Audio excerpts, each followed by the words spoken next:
Gojo Satoru feels beyond human not just because he is strong, he feels that way because he is hard to reach. Of course, overwhelming strength is a major part of his image, but strength alone does not explain the strange feeling around him. He has a human form, yet he seems slightly outside the human world. In this video, I want to look at that impression through three ideas: distance, gaze, and boundaries. The first point is distance. Gojo can stand right there, but still feel impossible to touch. Even when he is speaking with others, he can feel like the center of the room and, at the same time, just a little outside it. That feeling of being close and far away at once creates his otherworldly aura. In older Japanese stories and court culture, high-ranking people were not always shown directly in public. They might be hidden behind screens, curtains, or inner rooms. A voice or a presence could reach you, but the person remained difficult to approach. In that kind of culture, being unseen did not weaken someone's presence. It could make that presence feel even more elevated. Gojo gives a similar impression. He may be standing nearby, but ordinary distance does not seem to measure him. That is why he does not feel like simply a powerful person. He feels as if he exists on a slightly different layer. The second point is gaze. In human relationships, the eyes matter. When we see someone's eyes, we imagine emotions, hesitation, anger, or kindness. But when the eyes are hidden, the inside of that person becomes harder to read.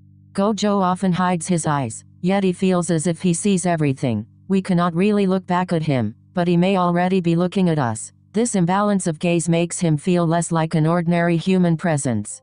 Culturally, avoiding direct sight can also create a sense of sacredness or high status. In ritual spaces, religious images, noble residences, and ceremonial settings, the relationship between the viewer and the viewed has always mattered. When something is hidden, imagination starts to work. Because we cannot see everything, we feel that something powerful may be behind the screen.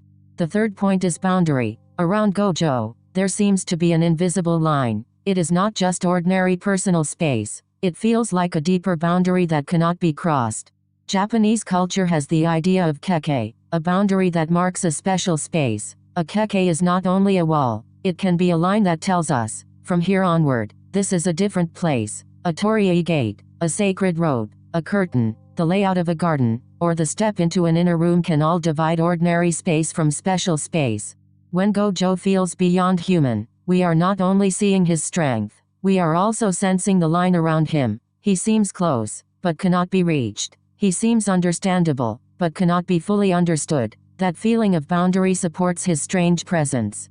So, why does Gojo Satoru feel beyond human? Not only because he is powerful, it is because of distance that makes him close and far away at the same time. It is because of a gaze that sees without being seen. And it is because of invisible boundaries that separate him from ordinary human space.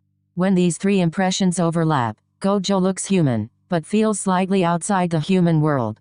Next time, we will look deeper at the center of this impression, the blindfold and the six eyes. Why does hiding the eyes make Gojo's mystery feel so much stronger? We will continue from cultural and historical motifs, not as an official explanation.